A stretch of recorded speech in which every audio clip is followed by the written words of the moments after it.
Muy buenas noches, amigos de Economía al Cuadrado. Esta semana con el profesor Mariano Fernández. ¿Cómo anda, profe?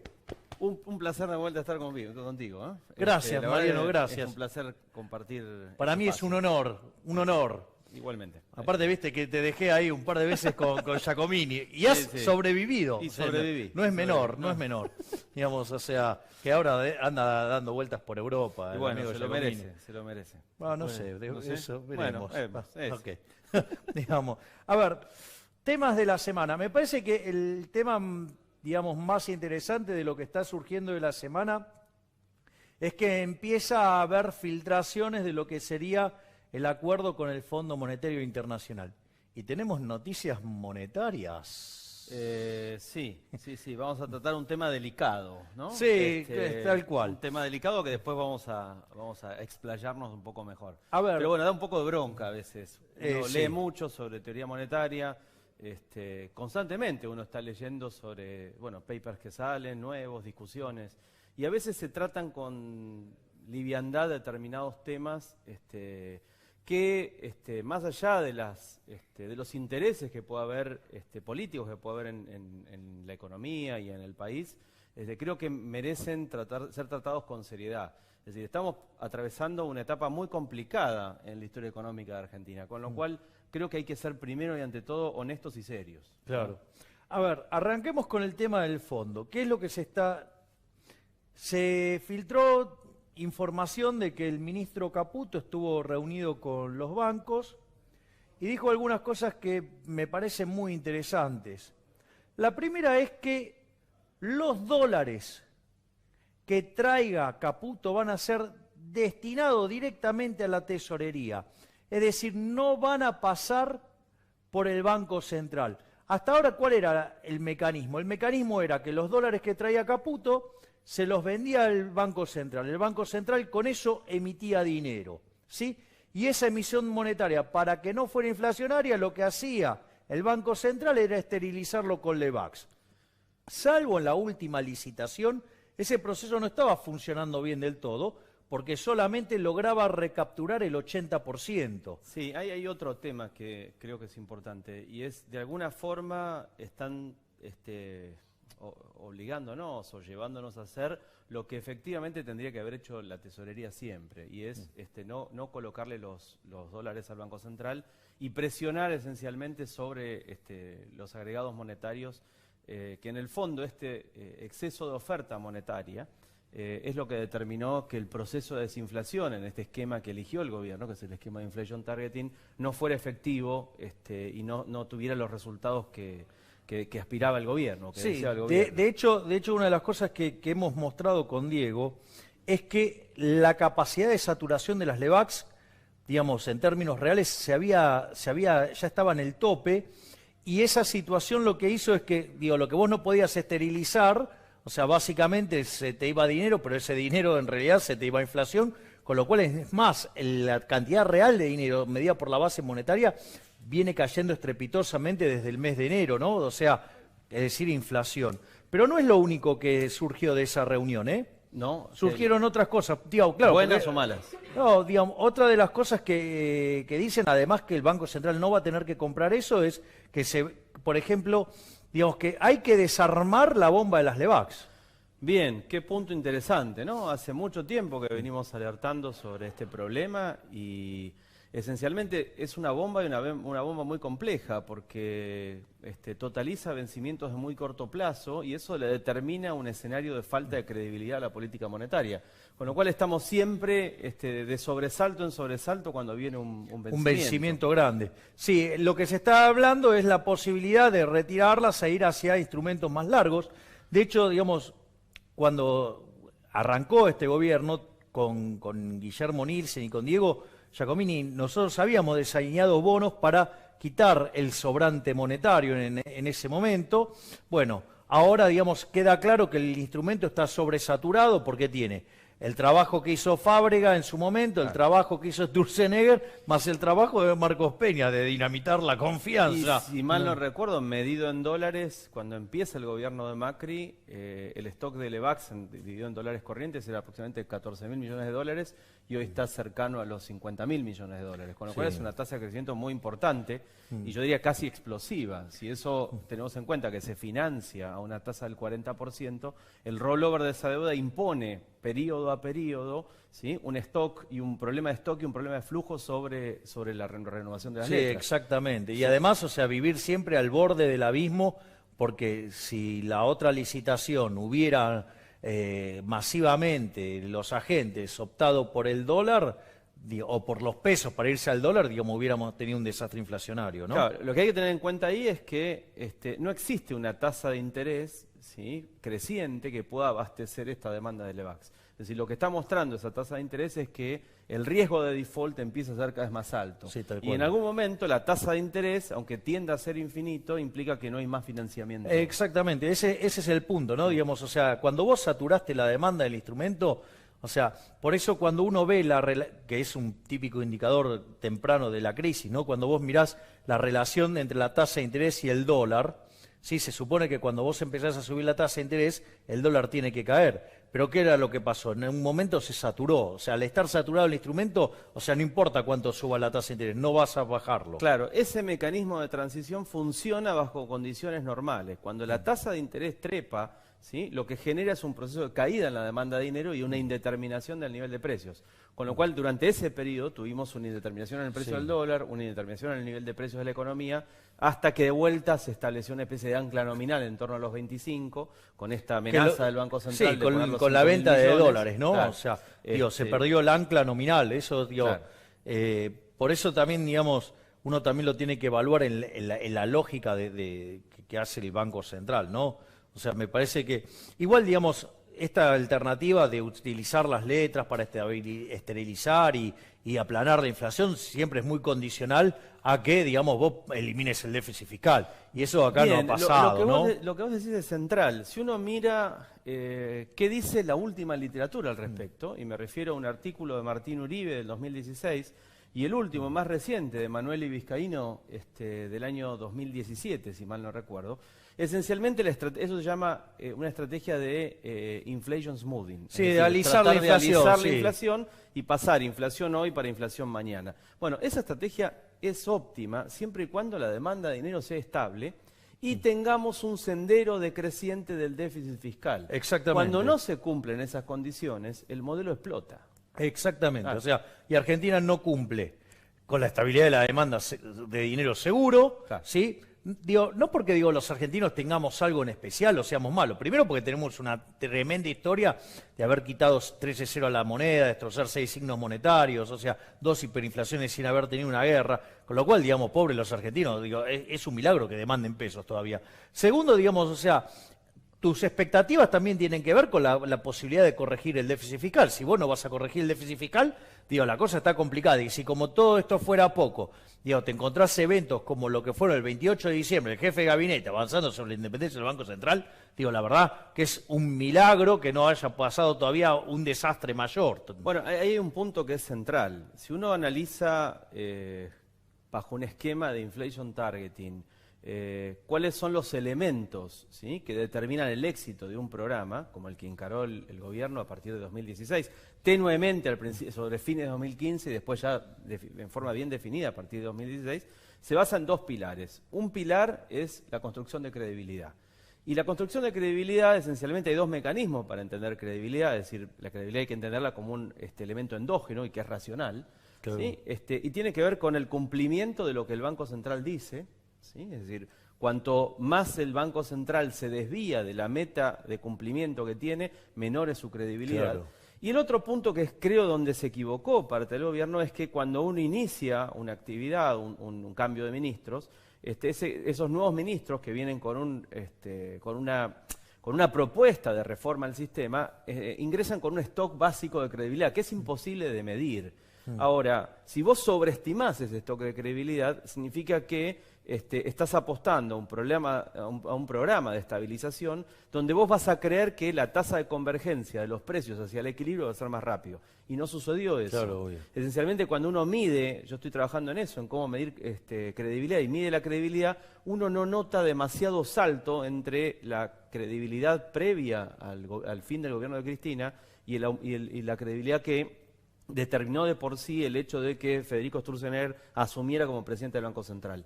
Con lo cual, eso hubiera implicado, desde el punto de vista técnico, que el esquema de inflation targeting ya empezaba en términos débiles de credibilidad. Y si a esto le sumamos el mamarracho, la actitud vergonzosa de Marcos Peña el 28 de diciembre, avasallando la poca o nula credibilidad que tenía el Banco Central, bueno, el escenario significa el colapso del régimen de metas de inflación. Estoy totalmente de acuerdo. Pero me parece interesante lo que propone también el fondo, ¿no? En este sentido de que si te va a estar obligando a que no compres esos dólares, o sea, de mapear los dólares con pesos, lo que vos vas a tener es que va a haber un exceso de oferta de dólares y ¿qué va a pasar? Va a permitir que caiga el dólar.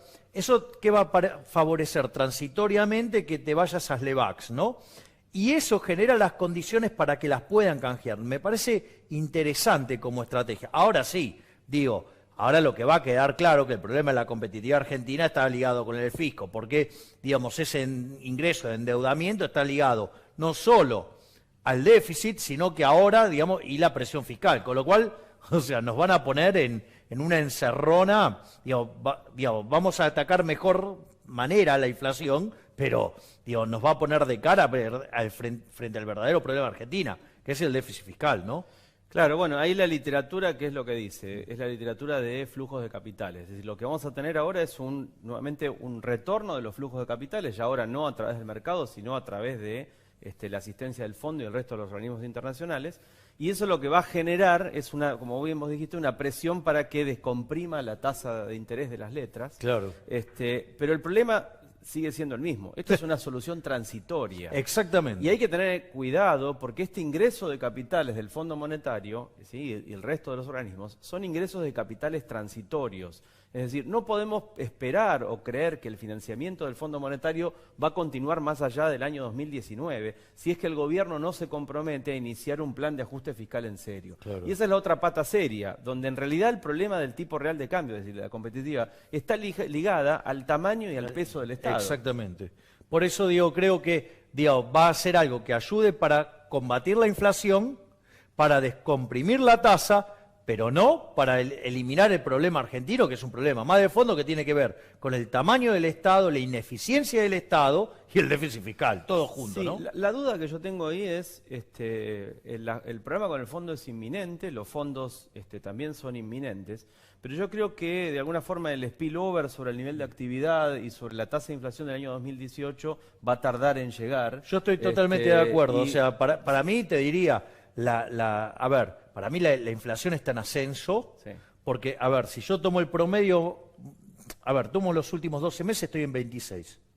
Si tomo los últimos 4 meses y anualizo, estoy en 32.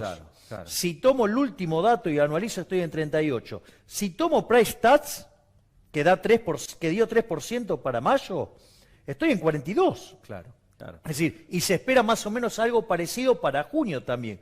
Con lo cual, digamos, o sea, yo lo que estoy viendo es aceleración inflacionaria y caída en el nivel de actividad económica. Claro. Y si hacen el ajuste, que es lo deseable, además, como ese aumento del ahorro no va a tener contrapartida de inversión, vas a tener caída de actividad, de empleo, salario real, aumento de pobreza e indigencia. Sí, la mala noticia es que se perdieron 2 años y medio. Sí. Es decir, el ajuste fiscal debería haberse dado el primer año de gobierno. Y de shock. Y de shock, sí. Porque la evidencia empírica es contundente, ¿no? Todos los programas de shock del 52 en adelante, salvo el del 59, todos expansivos y todos los graduales mal. No solo la evidencia empírica argentina, en general los programas de estabilización que se basan en ataques de shock a los problemas inflacionarios y tocando la pata fiscal, tienen un ciclo dinámico que es un ciclo de expansión-contracción. Es decir, si se hace bien, inicia con un efecto de expansión, y si se inician las reformas que corresponde, cuando empieza el proceso de contracción de la economía, eso es compensado por la desregulación. Claro, puedes volver a levantar. Los que no funcionaron fue porque se hizo el ajuste monetario, pero no se hizo el ajuste fiscal. Claro, es el ejemplo del Plan Austral. Cuando Alfonsín lanza el Plan Austral, logra bajar inmediatamente la tasa de inflación, eleva la tasa de crecimiento de la economía en el corto plazo, hace ocultar el tema del déficit fiscal, pero no hace el ajuste fiscal. Claro. Con lo cual, 2 años después, vuelve a tener un problema y mucho más grave. Okay. Con lo cual, digamos, y lo otro que parece que van a pedir al margen, digamos, de limitar la expansión, digamos, por asistencia al Tesoro, parece que el fondo les estaría sugiriendo que se vaya a un esquema de agregados monetarios. Si eso pasa, la cúpula del Banco Central tiene que renunciar. Sí, hay un tema también de credibilidad. Es decir, Claro. cuando un ejecutor de una política económica falla en su intento de estabilizar, la nueva política económica tiene que estar acompañada no solamente por un anuncio, sino también por un cambio de autoridad. Bueno, eso es lo que nosotros también estamos pidiendo en lo que tiene que ver cuando decimos cambio de organigrama para el Ejecutivo, ¿no? Y cambio de caras. Sí, creo que hoy es central porque eso determina el éxito o el fracaso del programa del gobierno. Es decir, Sí, de hecho, digamos, en este contexto que va a ser contractivo, ¿no? Sería mucho menos doloroso, por ejemplo, echando a Quintana, a Lopetegui y a todos, digamos, estos que gestaron este fracaso, ¿no? creo que es importante explicar que cuando uno o los economistas hablamos de credibilidad, estamos hablando de cuáles son las bases que determinan la estabilidad de la demanda de dinero. Claro. ¿Tá? Entonces, en un programa donde se parte con un stock de credibilidad determinado y ese stock de credibilidad no es erosionado por las inconsistencias o la falta de coordinación y velocidad entre Banco Central y Autoridad Fiscal, entonces se empieza con un stock inicial de demanda de dinero que es estable o creciente. Claro. Sí, es que eso ayuda mucho también a bajar la inflación, ¿no? Claro. Con lo cual, me parece que esta es la pintura, digamos, de algo que se viene, que dicho sea de paso, lo veníamos anticipando como mecanismo, pero parece que si lo dicen lo de afuera, los globoludos salen a defenderlo. Si lo decide acaso es un desestabilizador, golpista, no sé qué cosa. Pero creo que usted tiene algo para aportar en el econoburro de la semana. Sí, con dolor, pero sí. Sí. Bueno, usted sabe en cómo realidad, son estas cosas. no es muy grato criticar a un colega. Pero No desde sé, a hace mí no me tiempo- molesta criticar a bueno, los colegas. Sí, pero desde hace tiempo un amigo en común viene escribiendo casi de una forma... Amarilla. Sí, Está muy amarillo. Sí, adrede, muy alevosa a favor de la Bueno, la hay política del uno Banco Central. que está en la zona central del país, que es súper amarillo, defiende el gradualismo. Ahora como el fracaso está dado, ¿no? Dice, y hemos alertado de que si esto se tenía un ministerio partido en muchas partes. O sea, el problema no fue el fiscal, el gradualismo, sino que estaba particionado el ministerio. Uno que dice que sabe mucho de relación inflación y desempleo, que en realidad es un burro que no puede sumar, no puede hacer un cero ni con un vaso, tiene muchos problemas matemáticos y es amigo de otro amarillo. Ah, pero me cuentan que ese amarillo central, Sí. de la zona, es, digamos, una de las cosas por las cuales es tan amarillo es porque parece que ligó algo para hacer el índice de precios de la provincia. Ah, sí. Bueno. Eso dice. Bueno, en general, la corrupción es un tema complejo, ¿no? Muy complejo y en Argentina creo que es una Bueno, moneda corriente. pero ese muchacho se muestra como el abanderado de los principios. Y la verdad, son noticias complejas, duras, porque Bien, uno pero no cosas que esperaría, no esperaría que colegas se comporten de esa manera. Pero bueno, yo creo que la mejor forma de contestar a esas cosas es siempre con la ciencia, con lo que dice la literatura y esencialmente con honestidad intelectual. ¿Tá? Y Cosa si que, uno se equivoca... cosa que el amarillo del centro no tiene. No, y lo que hay que entender es que si uno se equivoca, lo que puede hacer es enmendar su error y tomar del otro lo que está diciendo. Y si lo que está diciendo el otro es mejor, ¿sí? Y me refuta lo que estoy diciendo, que es esencialmente como se trabaja en la ciencia. Claro. Entonces lo tomo, bienvenido sea. No persistir en el mecanismo- error, exacto. Ese es el mecanismo que hace que la ciencia pueda Sí, progresar. pero si eso pasara no existirían más los keynesianos. Y acá hay Bueno, un montón. es probable. Pero de hecho es un tema importante. En el mundo académico, los artículos de índole keynesiano, es decir, por ejemplo, la mayoría de los científicos que están en Argentina, no podrían escribir. La mayoría de los Estoy científicos totalmente de del área de acuerdo. sociales no podrían escribir, solo escriben, de vuelta, ese es el gran problema de Argentina, en un coto de casa donde todos Claro. hablan de lo mismo y se Claro. repiten lo mismo. Y en realidad el mundo ya dejó las posturas keynesianas desde el punto de vista... Sí, de hecho no existe más, por eso hay neokeynesianos, ¿no? Claro, Digo, que pero en son realidad- keynesianos que Y, asumir no, en realidad lo que la uno paliza hace es, claro, es toma un modelo, pone determinadas rigideces y restricciones Claro. y ve cómo funciona, pero entiende que en el largo plazo, o bajo un contexto de expectativas racionales, o libertad de contratos, o plena flexibilidad de precios, vamos directamente, otra vez, nuevamente al mercado. Es decir, el gran Exactamente. árbitro siempre es el mercado. Bueno, ¿cómo vas a decir eso si a eso les encanta intervenir? Claro. Pero, por favor, profesor, vaya con el econoburro. Bueno, a ver, el punto central es tratar de, y de alguna forma también explicarle al resto de los que nos están viendo, cómo funciona un mecanismo de inflation targeting. En realidad hay distintas formas de hacer inflation target. El primer punto es, hay 3 sistemas monetarios, ¿sí? Esto es en general. Uno es tipo de cambio predeterminado, donde uno fija la tasa de cambio, es decir, el valor del dólar o su tasa de crecimiento, es decir, la tasa de evaluación. El otro es fijar agregados monetarios, donde uno fija como valor inicial la cantidad de dinero y la trayectoria de la cantidad de dinero, que es la tasa de expansión monetaria, a través de distintos agregados monetarios. Y el otro punto es fijar la tasa de interés. Siguiendo a Sargent y Balas, 1975, cuando uno fija la tasa de interés, el modelo queda indeterminado. ¿Por qué? Porque queda indeterminado M y P. Por lo tanto, lo que yo tengo que fijar, ¿sí?, es un mecanismo para fijar el problema del ancla nominal. Claro. Bueno, entonces lo que hago es emitir un activo remunerado que son las letras. ¿Esto qué significa? Que sin credibilidad, ¿sí?, y bajo un esquema de dominancia fiscal, las letras, es decir, las LEVACs como un instrumento de financiamiento, determinan el fracaso del programa económico. Por lo tanto, sí existe una bomba de LEVACs, ¿sí?, y sí existe un problema de credibilidad con las LEVACs. Y eso implica que tienen que ser desbaratadas lo más rápido posible y al menor costo posible. Y ese menor costo es un canje voluntario. Exactamente, estoy totalmente de acuerdo. ¿Y el palo para...?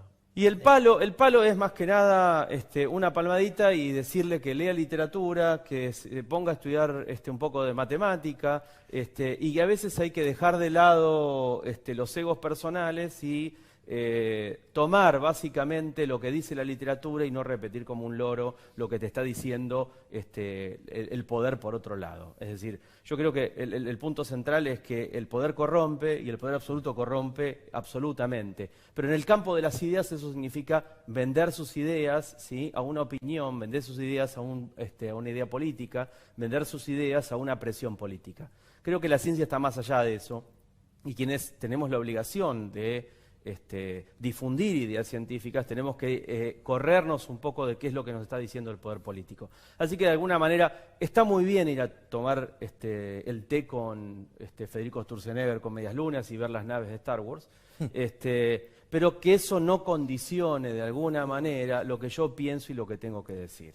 ¿Okay? Quizás ni está en condiciones de entenderlo, pero bueno, eso es otro problema. Y si fuera así, lo importante es que se siente y que se ponga a leer. Ese es el punto. Claro. Todo el mundo tiene la capacidad para poder cambiar lo que piensa. Y ese es el punto central que creo que quienes amamos la libertad, creo que respetamos eso. Y ese es el punto central. No, aparte, digamos, o sea, el error es parte de la vida, con lo cual si te equivocaste, te equivocaste. Por supuesto. Así es que, bueno, digamos, esta semana se va a salvar la econoburra de Vidal, porque salió con que quiere dar créditos a tasas subsidiadas, pero digo, ¿sabes qué, Vidal? Te vendría bien leer un libro que se llama La economía en una lección de Hazlitt. En el capítulo 5 te vas a dar cuenta de la burrada que dijiste. Pero la semana que viene, si nos queda un ratito, me voy a encargar de esta nueva burrada tuya. Pero se nos fue el tiempo, profesor. Qué rápido. Se fue. Tendrías que tener una prueba de 1 hora. Así que bueno, no sé si te vamos a tener demanda, pero... ¿Lo comprometo para la semana que viene? Bueno, dale, sí. Será un placer. Un placer. Bueno, profe, muchas gracias. Y a ustedes, hasta la semana que viene. Y recuerden, si ven a un keynesiano, se tapan los bolsillos. Y si no, se cruzan de vereda. Porque esos, seguro, los van a afanar. Que tengan una buena semana.